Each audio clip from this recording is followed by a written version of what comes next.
Welcome into the In the Money podcast for KeenelandSelect.com. Tom Leach, along with Jim Goodman, Keeneland's Director of Mutuals and Simulcasting. And we're going to take a look at the Pick 4 at the Fairgrounds, which will culminate with their biggest day of their meet, Louisiana Derby Day, and the Kentucky Derby Prep that has drawn a nice field. We'll get to that in a moment, Jim. We'll start in the seventh race. These are all Grade 2 stakes at the Pick 4, so it's some really good races from a handicapping standpoint. Start with the New Orleans handicap, Grade 2, 4-year-olds end up going a mile and an eighth, and several of these have run against each other already in the prep for this. Who did you land on? They did. International Star, a lot of them come out of the mine shafts with Majestic Harbor and Eagle running 1-2 there. Right on Curlin came out of a similar race in the Louisiana handicap back in early January. International Star is probably going to be the favorite simply because of the connections and the 100 buyer that jumps off the page. I'm going to use him in the Pick 4, but I'm going to try to beat him for the win with Eagle on the outside. Neil Howard's horse has steadily improved over the last three, couple of ungraded stakes, and then in the mine shaft just got beat by a head to Majestic Harbor. But I think that with Castellano taking them out from B.J. Hernandez, that's certainly a move up. And parked on the outside, stretching out to a mile and an eighth for the first time, but I think he got a perfect draw for that trip. And this is the biggest field he's faced at Fairgrounds. If you look back the last 3 or 4 races, he's only run against 4 or 5 and 6 horses. So that's a little bit of a question mark. International Star with Johnny V, 4 for 5 at Fairgrounds, is an obvious favorite. Excuse me. The other horse that I really like for a price is Mobile Bay, the 8 for Prado, 2 for 4th distance, third off layoff, 2 for 2 on wet if it rains. So you always worry about Fairgrounds condition of the dirt and turf down there. So if it rains, move Mobile Bay up. I would use those 3 in the Pick 4 with a win bet on Eagle the 10. I'm on the same too. If I did a win bet, it would be International Star. Maybe just bounced a little bit. He came back with a 100 buyer in his January 16th race, regressed off that, but I think he bounces back, runs really well. You mentioned how much success he's had at the Fairgrounds. I think Eagle's the most likely next choice for me, so it's one of those 2. Others that, for a little bit of a price, I think you could use Majestic Harbor. Just ran a nice race last time, but really favorable setup for him. Coup de Grace is my long shot play in here, the 5. Jessica Star, I think, with the last race under his belt, could make a nice run. But in the Pick 4, it's kind of what your budget allows. That'd be fine. Taking a stand on International Star and Eagle and starting out there. If your budget allows, the next one I'd go to get a price into it would be Coup de Grace, and if he'd happen to win, you'd start it off with a nice price. So it just kind of depends on your budget. But International Star is my pick, and I'd use him and the Eagle to start out the Pick 4 for sure. The 8th race is the Grade 2 Muniz Memorial Handicap on the turf at about a mile and an eighth for 4-year-olds and up. And I thought this one was a race that I could go several different directions. Chocolate Ride certainly is the one to start with in terms of the most likely winner probably, but for a Pick 4, trying to find a little bit of a price in there somewhere. I ended up coming to Can't Help Believing, the 3, a little bit of a price there. He had a 96 buyer off a long layoff and now could improve off that for motion. I think there's a good bit of speed in here, so that'll set up his off-the-pace style. Johnny V rides, so a lot of things I think to like about Can't Help Believing. He would, from a wagering standpoint, I'd take a shot with him and use him in exactas with as many of these as you could afford to add. Chocolate Ride, Roman Approval, Closing Bell, I think is an intriguing price horse. Blarp, I picked last time. He didn't run very well, but I'd hate it if he beat me out of it this time, so I'd put him on there. And World Approval to 10. And I would actually want to use all 6 of those on my Pick 4 ticket, but my win pick is going to be Can't Help Believing. How about you?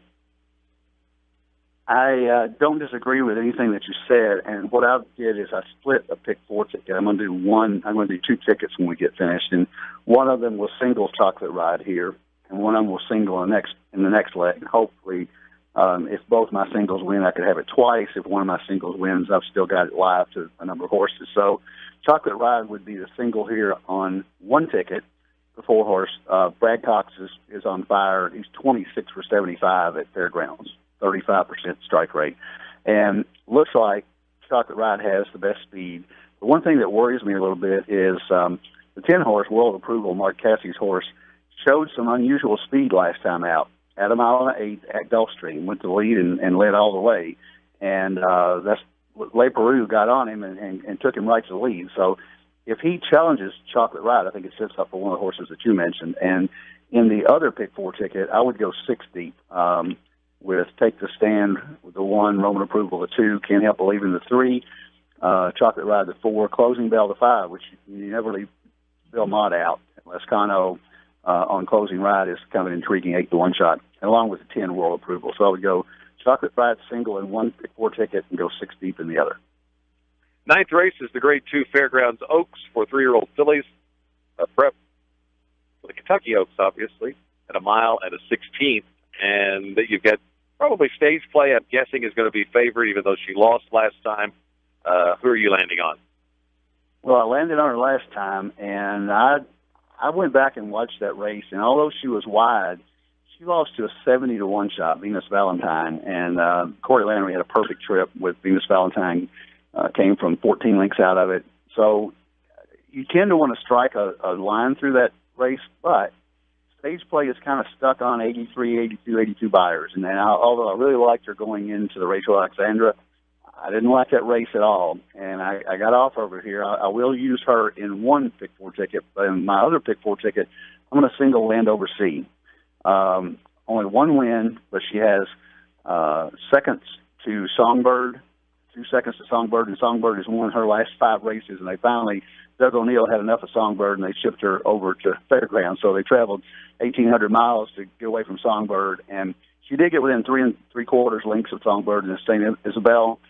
And I think that in itself, along with Johnny Velasquez picking up the ride, I really like Landover Sea in here to beat the horses that came out of Rachel Alexandra. Almost everybody else in here, 3 horses ran Rachel Alexandra. In my other pick 4, I would use those horses that came out of that race. I would use Midnight on a Tony the 2, Stage Play the 4, Adore the 5, and Landover Sea the 8. Venus Valentine, I'm going to say that she had her day in the sun at 74-to-1, so I'm not going to use her again. Although Tom Amos improves, and I might be talked into putting her in as a 5th entry here in my other pick 4. But Landover Sea, the 8-horse for Doug O'Neill, is my pick.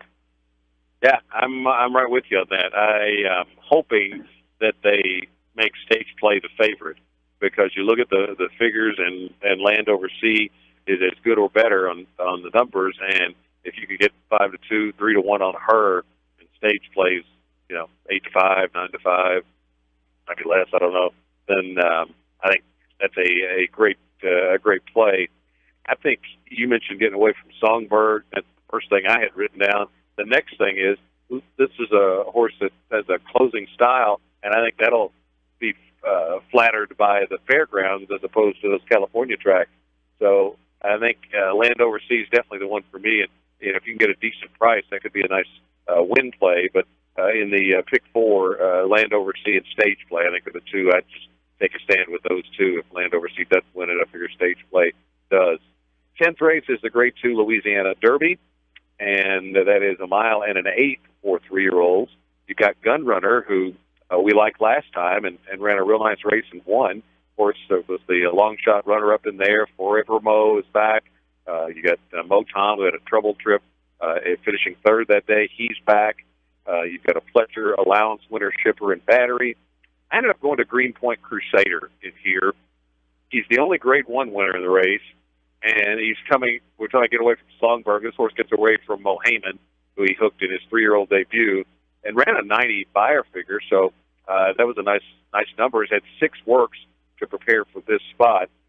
First time on the track's a little bit of a concern, but I'm willing to sacrifice a little bit if I can get 3-1, 7-2 on the only Grade 1 winner in the field is maybe the third choice in here. I think Gunrunner's probably the one to beat, but I don't think there's a lead pipe cinch that it's got to be one of those 2. So for the pick 4, I'm going to start out with the 1 and the 10 in the first leg, and then if you can add the 5, your budget allows that, throw that in there. The 6 horses I mentioned in the second leg, Landover Sea and Stage Play in the third leg, and then here I'm going to use Greenpoint Crusaders will be my win pick, but I'm going to use Gunrunner, Battery, Motom, and for a little bit of a price, a horse I think will get overlooked is Tom's Ready that could hit the board at a decent price, maybe win it. How about you?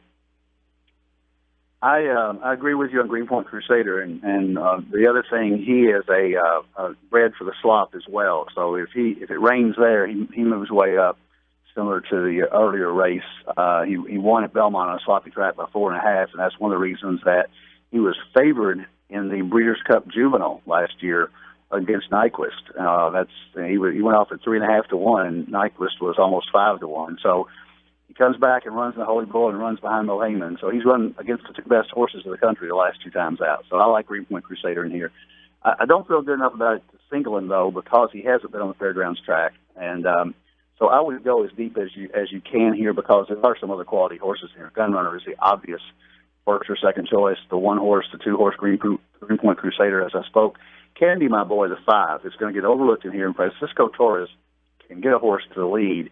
And this horse got to the lead in the Risen Star and weakened a little bit, but he may. There's not an overabundance of speed in this race, and he may get a fairly easy lead here. And Francisco can. I like him better than Bridge Mahan on a front runner. So Candy, my boy, is a long shot. The 6 Motom, obviously, if he gets a little bit better trip, he can turn the tables on a Gunrunner. So I'd use the 6. I would also use Uncle Walter. I'm going to completely throw out the Risen Star. There's no way he can be that bad. If you go back to the comp, he ran right behind Motom and Tom's Ready. So I'm going to take Uncle Walter as a shot. And Foravamo, the 11, ran so well in the Risen Star. So I would go 6 deep here in my pick 4 ticket, but I like Greenpoint Crusader to win. And folks should know that it's the Dubai World Cup day, so it's an early start for simulcasting at the Red Mile, right? It is. We haven't got the post times as of when we're recording this, but I'm thinking the first race is somewhere around 8 a.m. that we'll be taking race wagering on, 8 to 8:30, and the World Cup runs around 12.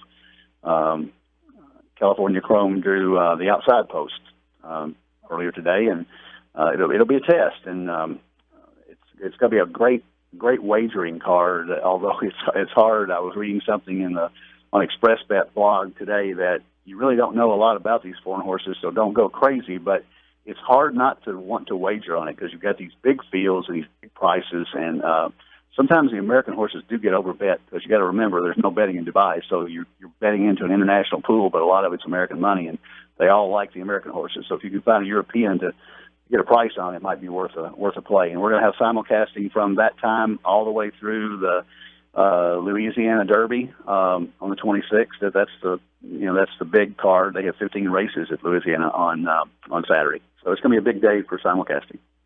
Best of luck with your wagers, and we'll see you next week for another edition of the In the Money podcast for KeenelandSelect.com.